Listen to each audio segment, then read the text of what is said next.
And we're going live, and we are live, and this episode of the Matt Report is how to start a WordCamp. We're pressed for time today, so we're really going to rifle through this stuff. If you're joining live, thanks a lot. If you're listening later, hopefully by the end of this, you'll be buying your tickets and flying down to Miami, willing and ready to enjoy one of the best, if not the best, WordCamp that I've ever attended. And two of the leaders from this upcoming 2016 WordCamp, I have Patah and David. Gentlemen, thanks for joining us. Thank you for having me on. I know, Patah, you are pressed for time, so we are going to go and say, how do we start a WordCamp? Tell us how to start a WordCamp in 30 seconds. Go. Get a bunch of like-minded people to talk about WordPress and feed them pizza and beer. Done. See you later. Drop the mic. That's how you start a WordCamp. It's amazing. It takes a little bit more than that. We're going to try to dive into some of those details, and let me just set the stage for my own curiosity factor. I'm a guy with a couple other great co-organizers. We have our first WordPress meetup under our belts, and it'd be amazing if the south coast of Massachusetts could have its own WordCamp. But there's a ton of stuff that goes into this. Logistics, topics, getting people together, getting those like-minded people together. You guys are going on your 5-year anniversary, right, for WordCamp? 9th, 8th. I'm trying to read. David. I'm trying to read David's fingers. Warmer. So this is the 8th. This is the 8th year anniversary. Yes, it is. All right. Yeah, I believe that's iron. So. That's iron. So do you know the lore of how this started? Like, what sparked the very first meetup, or the very first WordCamp? I believe the first WordCamp, at least in Miami, as far as I can recall, was the combination. It wasn't even its own WordCamp. It was a combination of BarCamp and WordPress. WordCamp had a room inside of the BarCamp, conference. So it wasn't even its own thing, and we eventually branched off the next year. But that's initially how we started off. That's amazing. And I mean, 8 years into it, I went to the one I think 2 years ago, roughly, and it was awesome. Had a great time. The level of commitment, I think, is the best word that I have right now. I think the level of commitment that your planning team puts together, or is committed to put this WordCamp together, is just truly amazing, right? Like, I wasn't sure if I was filing my taxes or if I was submitting my speaker's submission, but that's a good thing, right? You guys put so much thought into that. Why is that? Like, why do you put so much emphasis on who you bring in and what those topics are? I mean, at the end of the day, we want to make sure that, when I go reach out to various attendees throughout the WordCamp, Saturday, Sunday, Friday, I ask them, like, I ask for feedback. I ask them, what's the most thing that you'd like to, get from WordCamp? What are you looking for? Like, are you new to WordPress? Where you'd like to go? I ask them all these sorts of questions, and it really just comes down to that, like that bringing that influence of diversity of content and putting them in a room where they've never spoken to those types of professionals before, and just striking those candid, conversations with experts in the field who know what they're talking about, and they can get fast responses, whereas before it would have taken, they wouldn't have even been able to have that relationship. So I think that is that connection that we provide is one of the biggest things that that help us like kind of bring them back every year. One of the things that sort of the 1% of WordPress folks sort of struggle with, and especially folks who go to a lot of WordCamps, start to get sort of drained on the WordCamp track, right? It's the same speakers, the same topics.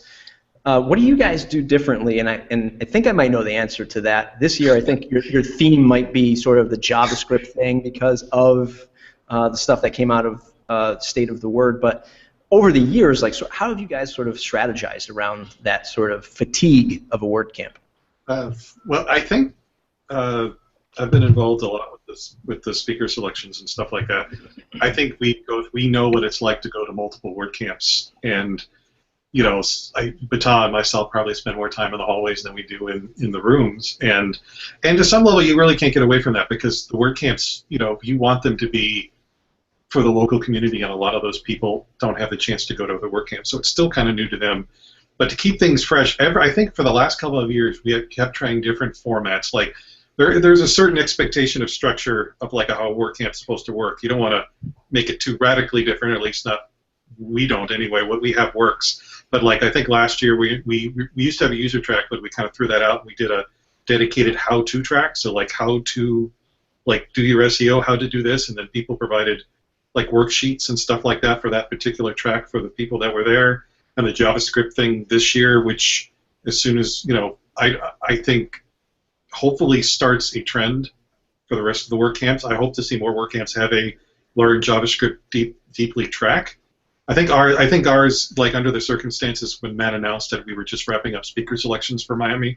So ours is existing, and hopefully people will take that concept and polish it. But we try to do something a little bit different every year to, bring a little more refreshment to it. And we also get feedback throughout the year at regular meetups, so we can kind of gauge interest in like new speakers on the rising in the local community that we can promote and bring up towards a larger audience. So we try to keep an eye out for just new talent and just keep doing what works. And we steal ideas. Hey, listen, we're all pirates. Right. We steal. Isn't that what artists are doing? Isn't that like the catchphrase for all artists, right? Steal ideas. What's the biggest challenge in putting a WordCamp together? Can you target it to one thing? Was there a particular challenge this year that you guys overcame or are still faced with today? Either one of you can take this. Either one of you. Unless it's so easy that there are no challenges. I mean, David and I have been knocking this out for the past 8 years. Even when I haven't been in the country or the continent, I would find a way to make it back to WordCamp for that month to help out, or and even before with email. So challenges like last year we had a large challenge with with the size of WordCamp growing. Our organizational team needed to be more on point in terms of who to go to for feedback, how to direct, do traffic control, and just knowing, because a lot of things changed last minute, and so just making sure that the volunteers all kind of knew who to go to for information, how to direct traffic. I think that was one of the challenging things that we would like to overcome for this year. Do we have an attendance count that you're shooting for this year? We moved the date up, so I think it's earlier. It seems like last WordCamp just happened in May.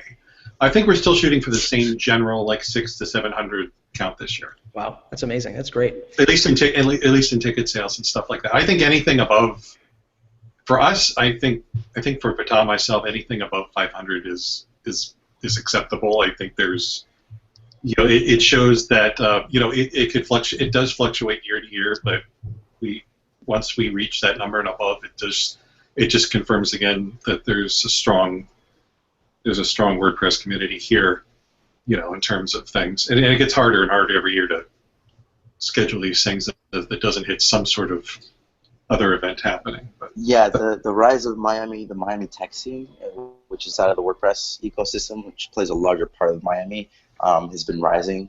And I think that'll play a contributing factor towards, more people being interested in what's going on here and wanting to, take that weekend to learn more about it. So I'm looking forward to reaching out to more to that audience, let them know that WordPress can do a lot for companies, small businesses, startups, and they should definitely check it out.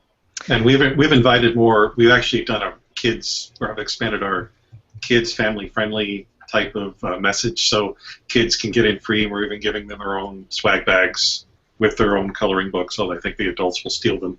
And we're giving them special treats and stuff like that, along with workshops and their own. We're actually giving them more than one session this year to try to get, so if anybody can't come because they don't want to bring their kids, they think it's like one of these normal tech conferences, then we're hoping to provide a better image than that, but not better, but bigger image than that than we were in the previous years. Previous years they were bringing the kids in, so now we're just giving them a bag and a toy to play with. Right. It's a WordPress Happy Meal.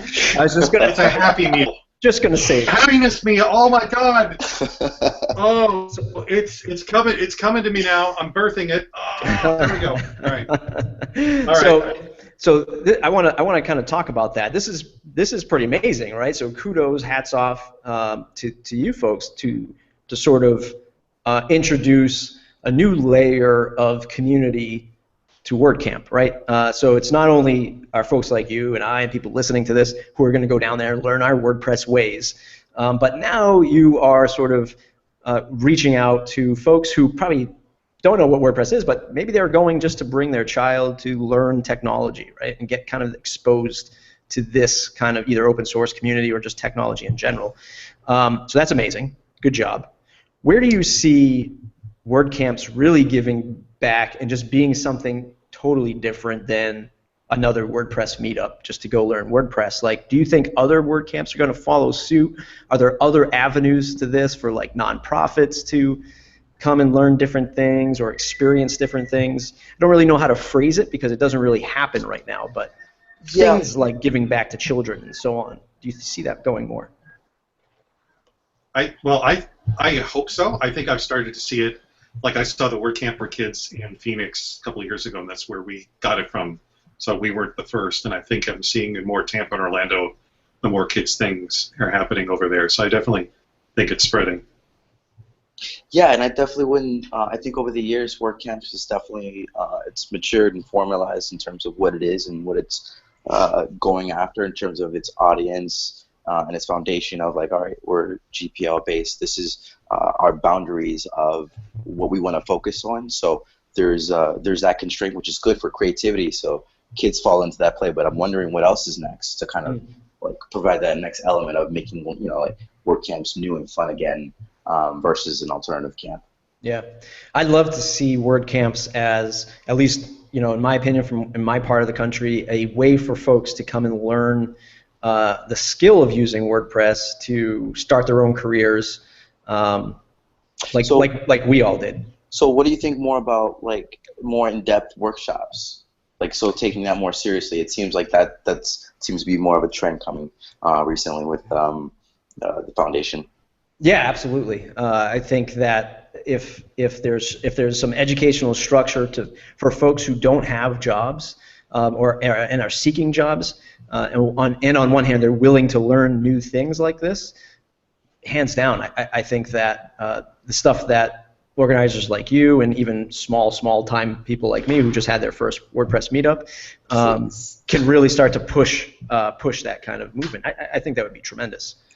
Yeah, and so in a sense, WordPress could have a direct correlation towards like the job market in that local area. Absolutely, yeah. With more training content provided from speakers. That's interesting. Yeah, absolutely. And we've already taken a small step in that this year that we've gone out to the local coding schools, and it's been a small partnership in terms of help us get the word out and everything. But I think that's going to be a start there as well. So we're not just looking for other WordPress, agencies in the area or freelancers, but we're going to general coding schools. They may not do WordPress necessarily, but they're doing HTML and CSS and JavaScript, and and I think Todd agrees too that moving on beyond this year, that we can actually use them to encompassing these parts and these areas that may not be directly WordPress related, but are still good, like for everybody, like the JavaScript stuff, for example. Because South Florida does not get. South Florida has a big tech community, but for this price and for this type of subjects, it's a rare thing to happen annually for a WordCamp like that. Are doing, I've noticed, and again, I think this has a lot to do with, like you mentioned, Miami's tech scene sort of on the rise, is you're really creating bridges and crossing those bridges into other open source projects. I think like Joomla Day, there was some, you at least tweeted it, so that was a friendly gesture.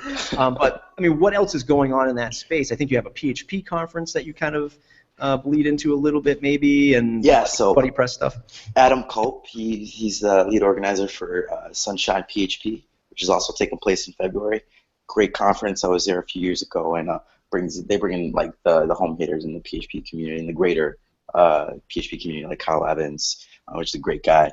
But I think even in terms of like the boot camps, like Ironhack, WinCode, the Idea Center at Miami-Dade College with Launch Code, there's all of these programs spawning up that there's definitely elements of PHP and WordPress that are going to be introduced, because that's what the market is demanding, in a sense. Like, it's easier to start, projects in a company or at a corporation with like these sort of like plugins and systems that already work. Like, people get it. There's nothing to learn in WordPress administration wise. It's more so plugins and customization in the larger ecosystem.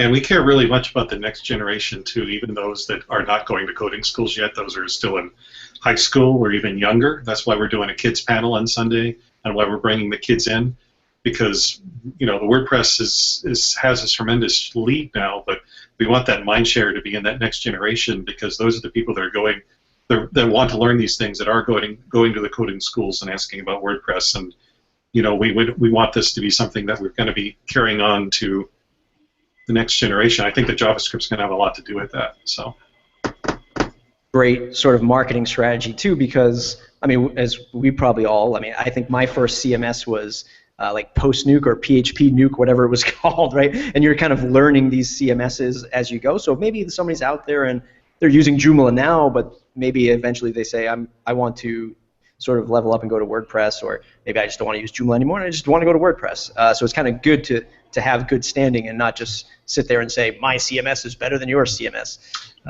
We actually have some Joomla people coming down. Yeah. We actually, and sadly enough, we had a Joomla person lined up to speak, but she had to bow out. So the Joomla conference actually moved their date for us, which was amazing. Wow. And so there's a lot, and it's. Imagine that happening in like politics, right? Oh, Republicans, you need. Oh, yeah. No problem. We'll just push this down. We'll just push this to the side. I would never. We have something. We have something to learn from everybody. Like, we have something to learn from everybody, and so I'm really looking forward. I'm actually speaking at the Sunshine PHP conference, so I'm the guy who's in the front row and like Drupal sessions and everything, soaking it in. Sure, absolutely. We're winding down with Patah's time. So, Patah, what's the one thing that you're looking forward to at this upcoming WordCamp? I really want to see that embracement of JavaScript at WordCamp. I know we only have it for Sunday, and I don't want it to take over the entire WordCamp, but we reserve some space with a lot of talented folks, who are experts in their field. They already know. They're going to be able to like guide you into like getting into JavaScript, or if you're already an expert. Like, I came back to JavaScript from Flash. I used to write ActionScript 2.0. And so like I avoided JavaScript because of pop-up days, and then I came back to it with like this apprehension, and then I grabbed on the jQuery and then moved off from there. But it's like you really have to reapproach people and like let them know that JavaScript is okay, even though it can be disabled, and all sorts of things. Like everyone has their own set of beliefs that they just need to like approach JavaScript in this new manner, because it's really powering the web today. And so I'm really looking forward to getting a lot of feedback from what people think from the speakers and just the hallway track. What can Dave do better next year? No, just kidding. So many things. I'm beginning to see now why. So many things. Why I was allowed to come on. Dave, what are you looking forward to this upcoming WordCamp? I agree with Patah a lot. I want to see. I would like to see the trends that we've started or put to the forward this year just be continued on to other camps, because I think I'm looking at a much grander scheme of things in terms of not just Miami but WordPress in general. But I just want a smoothly run conference. That's all I want. Everybody behaves themselves. Everybody enjoys the food. Oh my God, the food! I think people come down just for the food. So hopefully we're not gonna just not disappointing anybody is my goal. This is like it's like if this has worked for my marriage, it should work for an 800-person WordCamp. Right. I was going to ask something along those lines. Is it like setting up a wedding where you're going around taste testing food and picking a vendor? Like, do you spend time doing that? Not anymore, although I wish. You know what? My doctor says I've had to stop. Oh. Yeah. What? It's funny. I actually just finished building a wedding registry website, based in WordPress, for a company in Mexico. So it's like that literally just happened like 2 weeks ago. So we just delivered it, and they're happy. So Nice, nice. That's awesome. Any surprises? Anything you can kind of hint at what people might see at the upcoming WordCamp that you want to tease? So hopefully somebody press that buy button today. I will let David. Oh. If you like the yellow Wapuu character, and you're a collector of it, I think WordCamp's going to be something that you want to come to, because we've actually been working with, and forgive me that I don't remember the names, the individuals over in China. Is it China? Where it started from? Oh, I thought it was Japan. Okay, it could be Japan. I'm sorry. I have relatives in China, so I transfix them. But so we've actually been, because it's the 5th anniversary. Right on WordCamp weekend. It just happened to coincide. So we've got a couple of interesting things planned for that. We also are possibly we're working on some interactive items for our after party this year. See if that comes to fruition. Interactive. I love the keywords. I don't want to promise anything because we change our minds sometimes at the last minute according to what's. Our teams are going to come with the craziest expectations now. Where are the interactive items? That's just going to be Syed Balki dressed up as a big Wapuu running around, and I am excited. Whoa. I am excited for that. If we can get an opt-in monster costume for him, I think that work. I'm just after. Again, I think the JavaScript thing is important to me. I think it's going to be. Like I said, it'll be the start, like how kids camps or kids workshops or developer workshops started off. I think it'll start off small, it'll start off core, and then we're going to share how we did it and our thoughts behind it with other. We've already had other WordCamp organizers come up to us or come up to me and say, what's the methodology you're using? Can we, because so I think we're laying down, or hopefully we're laying down a game plan here to be able to follow with Matt's suggestion, and hopefully in 2016 wrap up the education and that sort of thing. At least in the WordCamp circle, I know there's lots of other ways people are going to learn. So yeah, and definitely one of the highest recommendations I can give any current or potential WordCamp organizer is get a team, get at least someone that you could just go through like the ups and downs, the peaks and valleys with as you're planning WordCamps, because you're going to need that expert person that will help you just, you may not be able to make certain appointments and certain things like that. They'll be able to cover you and cover your back and like just handle certain things. I have an amazing team here at WordCamp Miami. For the entire year, we've been working on this since last May. So it's ongoing throughout the year. There's always something to do. There's always someone to contact. There's always someone to call and confirm and reconfirm. And things change all the time, so it's great to have more eyes. I definitely need more eyes on my team, so I appreciate that. And one last technical to do on this is, how do you guys all stay connected? Slack, Google Docs, what does that look like, real quick? Well, we have a Slack channel. And in fact, our Slack channel has more than 200 people in it right now.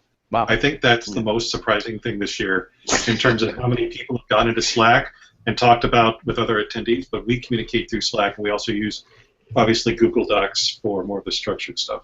That's awesome. Yeah.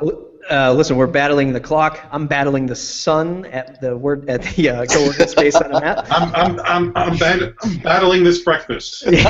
Dave's battling his breakfast. So let's wrap it up, gentlemen. I appreciate the time that you've taken to share your thoughts about starting a WordCamp, starting the Miami WordCamp, and what that's like. Some solid advice. I'm looking forward to going down there, speaking there, and connecting with other folks. Give it your last sort of send-off if you just want to pitch where can folks find you on the web, of course, and any other sort of please buy tickets and come down. I'll let Patak give the general info, and then I got a few other nice little snippets. General info? There's no general info necessary. We're going to be in Miami. It's February 19th, the best time to come, spring break season. It's going to be beautiful people It's not going to everywhere. snow. It's not going to snow. Don't even think about snow in your vocabulary. It's going to be a great time with a lot of geeks, a lot of fun people. and really cool areas of Miami that's not just the like South Beach area. I want to introduce you guys to some unseen areas in Miami that you may not have heard of. That's where the tech scene in Miami is really happening. So yeah, great time, and also the speakers. We're really looking forward to seeing you. And David, you had something you wanted to mention? Yeah, we could like spend a half hour talking about all this stuff there, Yeah. but I know, so like, and I forget stuff that we have planned, and then I remember, oh yeah, we have that going on. It's so true. Like last year, we're doing the same thing as last year. We're actually setting up a video booth in the corner of the reception area, and we actually have a volunteer recording for both days. They record 3 or 4 minute videos, and then he produces them professionally a couple hours or a couple of days afterwards. So if you come down to WordCamp Miami and you want to video yourself, that is, like, we have that service opened up for speakers, for attendees, for everybody. And we're also coordinating with a local media group to provide live interviews in the hallways during the sessions. So we're putting together a very comprehensive. So even if you're not speaking, definitely come with your pitches. That's awesome. What did you say? I said even if you're not speaking, come with your pitches, your elevator pitch. Oh, okay. Right, okay. All right. But yeah, we have a lot of stuff going on. We have a lot of stuff going on. So food, video tapes, and everything. You know what, I'm just gonna. It was great talking with you, man. Back and forth. It was great talk. This is why we text. Why we text. All right, Dave. Texting relationship. Dave, where can folks find you on the web? Localpoliceoffice.com or something. DavidBissett.com. That's awesome. Patah, where can folks find you? You can find me on PirateDunbar.com. That's awesome. Gentlemen, thanks for the time. I hope folks learned a little something from this. Go and get your tickets. WordCamp Miami 2016. I'll be there. Some way more amazing people will be there, and it's a great time. I can't wait to get down there. Thanks, gentlemen. Have a good one, sir.